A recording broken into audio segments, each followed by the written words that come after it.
तर मुंबईकर 90% लोकांना माहित नसेल की आपल्या लालबाग परळमध्ये सुद्धा गणपती बाप्पाचं एक प्राचीन असं स्वयंभू मंदिर आहे, जे की गणपती बाप्पा अगदी गोड स्वरूपात तुम्हाला दर्शन देतात. तुम्हाला सुद्धा माहित नसेल ना, तर माझ्यासोबत चला या गोड गणपती बाप्पाचं दर्शन घ्यायला. बोला गणपती बाप्पा मोरया.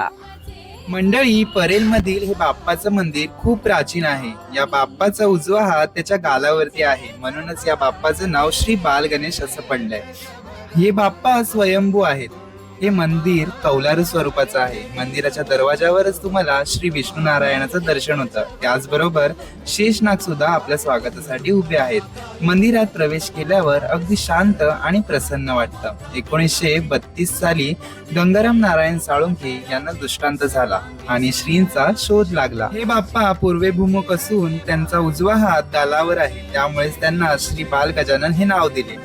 बाप्पा सोबत आपल्याला विठ्ठल रुक्माई, श्री दत्त, स्वामी समर्थ, शिवशंकर, दुर्गा माता, श्री हरिनारायण यांचे दर्शन होते. तसेच इथून बाहेर गेलात की तुळशी मातेचे आणि महादेवांचे सुद्धा दर्शन होते. बाप्पाच्या या पाषाणाभोवती एक जुनं घर असून आता हे मंदिर म्हणून ओळखले जाते. तर मंडळी, हे मंदिर बऱ्याचशा लोकांना माहित नाही, तर तुम्ही ही व्हिडिओ जास्तीत जास्त लोकांना शेअर करा, जेणेकरून त्यांना सुद्धा या बाप्पाच्या अनोख्या रूपाचं दर्शन घेता येईल. व्हिडिओ जर आवडला तर लाईक, शेअर आणि कमेंट मध्ये गणपती बाप्पा मोरया लिहायला विसरू नका. आणि या मंदिरापर्यंत पोहोचण्याचा रस्ता हवा असेल तर डिस्क्रिप्शन बॉक्स एकदा नक्की चेक करा, जेणेकरून ऍड्रेस लोकेशन प्रॉपर तिथे मी दिलं आहे. तर भेटूया नवीन व्हिडिओ. तोपर्यंत गणपती बाप्पा मोरया.